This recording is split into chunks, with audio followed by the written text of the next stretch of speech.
An object-oriented programming is a way of programming which enables programmers to think like they are working with real-life entities, that is, a thing with distinct and independent existence or objects.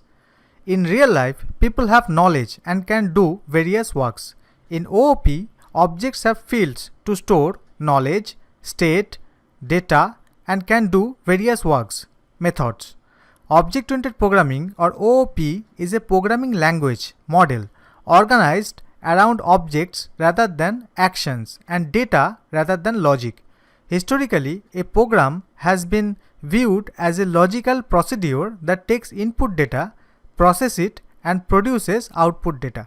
The programming challenge was seen as how to write the logic, not how to define the data.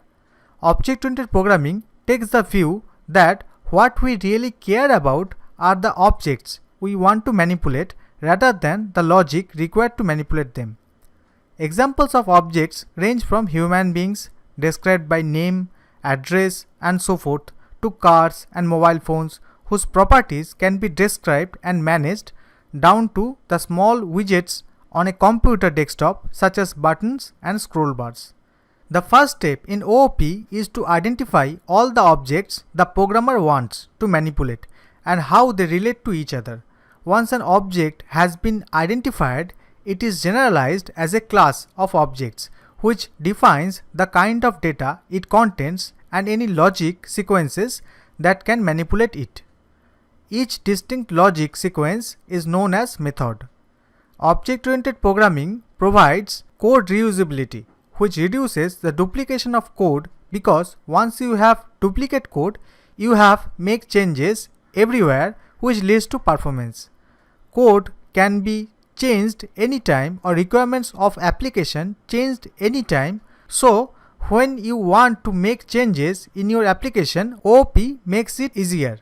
All object-oriented programming languages provide mechanisms that help you implement the object-oriented model. They are encapsulation, inheritance, and polymorphism. Encapsulation is a mechanism to keep your data and code together as a single unit. It also means to hide your data in order to make it safe from outside interference and misuse. Inheritance is the process by which one class acquires the properties and methods of another class. It is an important and powerful feature of code reuse. Polymorphism is the capability of a method to do different things based on the object that is acting upon. Object-oriented programming has the following advantages. Number 1.